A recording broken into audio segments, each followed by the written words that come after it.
When I decided to visit my village after nearly 7 years, I wasn't chasing nostalgia. I was escaping heartbreak. The city had become too loud, too cold. After my engagement ended without warning, every corner of my apartment echoed with disappointment. I craved silence, the kind only my childhood village could offer. The drive was long, winding through dusty roads and endless fields, but when the familiar outline of our old house came into view, my heart paused. The paint was chipped, the swing in the courtyard hung lopsided, and the gate creaked like a ghost still guarding forgotten memories. But it was still home, or so I thought. As I stepped inside, something felt off. The door wasn't locked. A faint smell of chai lingered in the air, and worn slippers rested by the mat. Confused, I walked through the hallway only to freeze at the sound of movement from the living room. That's when I saw him. A young man, maybe in his late 20s, stood by the window, startled by my sudden entrance. He wore a simple shirt, dusty trousers, and a security badge that hung awkwardly from his chest. His expression was one of equal confusion and caution. "Who are you?" I asked sharply, clutching my bag a little tighter. "I could ask you the same," he replied, though his voice lacked aggression. "My name's Rizwan. I was assigned here to watch over the property. The local union hires security to protect old homes from trespassers." I blinked. "No one told me." "I used to live here," I murmured. "This was my family's home." He nodded slowly, the tension in his shoulders softening. "You're welcome to stay. It's still your house after all." The sun had already begun to set, casting long shadows across the floor. My cousin in the neighboring village wasn't picking up, and the last bus had left hours ago. The nearest hotel was miles away, and the village had no taxis after dark. "Look," Rizwan offered hesitantly, "you can stay here tonight. I'll sleep on the veranda. It's not safe for you to travel this late." I didn't want to agree. Every instinct screamed caution. But the familiarity of the house, the weariness in my bones, and the calm in his voice made me pause. Against my better judgment, I nodded. That night, as I unpacked in my old bedroom, the memories came flooding back. My mother's laughter, my father's evening tea on the porch, my own childhood scribbles still faintly etched into the wooden desk. And somewhere beyond the door, in the quiet of the living room, a stranger with kind eyes was sipping tea in the house where I once learned to love. I thought I had returned to my past to find comfort. I didn't know I was stepping into a story I never expected. The evening settled with a kind of silence only a village can offer, gentle, undemanding. After a simple meal of lentils and roti, prepared by Rizwan without a hint of fuss, we sat on opposite sides of the veranda. The dim glow of a lantern flickered between us, casting long, shifting shadows on the walls. I didn't know what to make of him yet. He spoke little, only when necessary, and never once tried to pry into why I had come back or what I was running from. And perhaps that's what made him so disarming, his restraint. In a world full of people eager to pull apart your wounds, Rizwan seemed content to let mine rest. "I hope you don't mind," he said quietly, nodding toward a potted plant he had watered earlier. The garden was overgrown when I arrived. I tried to bring it back to life. For a moment, I didn't reply. The plant he pointed to used to be my mother's favorite, jasmine. She had planted it the year I turned 10. Seeing it bloom again stirred something bittersweet in my chest. "You did well," I said, my voice softer than I intended. He smiled, not widely but just enough. As the wind picked up, the clouds began to gather. The sky grumbled faintly in the distance. A storm was coming. I walked back inside, checking the guest room meant for me, only to discover a portion of the ceiling had given in to slow, persistent leakage. The mattress was damp. Useless. "You can take the room," Rizwan said from the hallway. "I'll stay near the door, in the sitting area." "It's fine," I said after a pause. "It's just one night." We ended up sharing the same room, though I pulled the old partition screen from the corner and placed it between us. No words were exchanged about the arrangement. It was understood this wasn't closeness by choice but by necessity. As the rain began tapping against the windows, I lay still on one side of the room, listening to the quiet rustle of Rizwan setting up his blanket on the floor. The smell of petrichor and aged wood filled the air. And in that shared silence, a strange sense of peace began to creep in. Not comfort, not attraction, just peace. "Do you believe places remember us?" asked suddenly, not sure why. Rizwan didn't respond immediately. Then, softly, "Only the ones we leave a part of ourselves in." Something about the way he said it made me close my eyes. We didn't speak again that night. But somehow, I felt I had said more to him in silence than I had to anyone in months. I came here to be alone. But the walls of this house and the man behind the screen had other plans.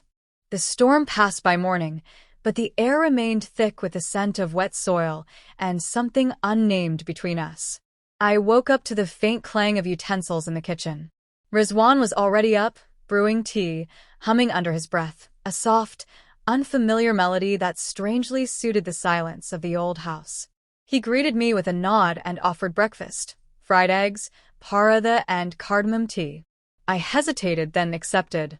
The morning unfolded slowly, almost gently. We ate on the porch, where the sunlight broke through the trees like gold splinters.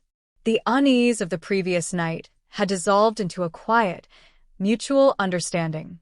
"I never thought I'd feel at home here again," I murmured, mostly to myself. Rizwan glanced at me, his expression unreadable. Sometimes places heal us faster than people do. I looked at him then, not just as a stranger occupying my past, but as someone oddly stitched into my present. He wasn't just kind. He was familiar in a way that scared me. Maybe it was the way he never forced a conversation, or how he listened with his eyes instead of his mouth. That afternoon, while tending to the now-revived garden, our hands brushed. Neither of us pulled away. For a fleeting second, the moment stretched, trembling on the edge of something unspoken. I looked up and found him already watching me. His eyes held a quiet storm: desire, hesitation, guilt. He opened his mouth to speak, but was cut off by the shrill ring of his phone. He stepped aside to answer, his tone suddenly clipped and guarded. I couldn't make out the words, but his body language had shifted.